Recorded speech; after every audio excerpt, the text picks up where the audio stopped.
కాంగ్రెస్ పార్టీలో యువతకు ప్రాధాన్యత దక్కింది అంటున్నారు ఆ పార్టీ ఎమ్మెల్సీ అభ్యర్థి బల్మూరి వెంకట్. పార్టీకి చేసిన సేవలకు గుర్తింపు వచ్చిందంటున్నారు. వయసుతో సంబంధం లేకుండా పదవి వచ్చిందంటున్న బల్మూరి వెంకట్ తో మా ప్రతినిధి చారి ఫేస్ టు ఫేస్ ఇప్పుడు చూద్దాం. ప్రకటించినటువంటి రెండు ఎమ్మెల్సీ అభ్యర్థులలో ఎన్ఎస్యుఐ రాష్ట్ర అధ్యక్షుడు వెంకట్ కూడా ఉన్నారు. ప్రస్తుతం వెంకట్ మనతో ఉన్నారు. వెంకట్, ఎట్లా ఫీల్ అవుతున్నారు? ఎన్ఎస్యుఐ నుంచి మీరు అసెంబ్లీకి పోవాలనుకున్నారు, శాసన మండలికి పోతున్నారు.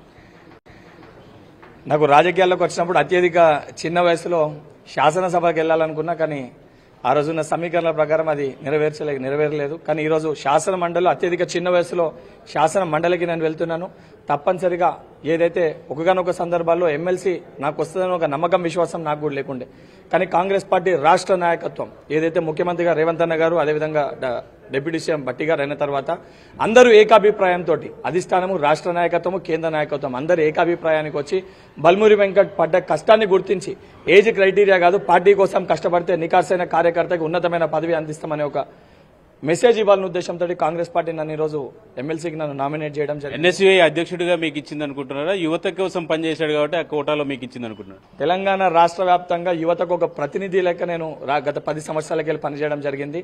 కోటాపరంగా కాదు, ఏదైతే యువత ఒక సమస్యలను లేవనెత్తి తెలంగాణలో కాంగ్రెస్ పార్టీ అధికారంలోకి రానికి క్రియాశీలక పాత్ర తెలంగాణ యువత పోషించింది కాబట్టి ఆ యువతకి ప్రతినిధిగా బల్మూరి వెంకట్ కి ఈ రోజు ఈ అవకాశం లభించింది. Right, thank you very much. మొత్తానికి యువతకి ఈ అవకాశం కాంగ్రెస్ ఇచ్చింది అనేటువంటి అభిప్రాయాన్ని వెంకట్ చెప్తున్నారు. కెమెరామెన్ వెంకట్తో చారి, ఎన్టీవీ.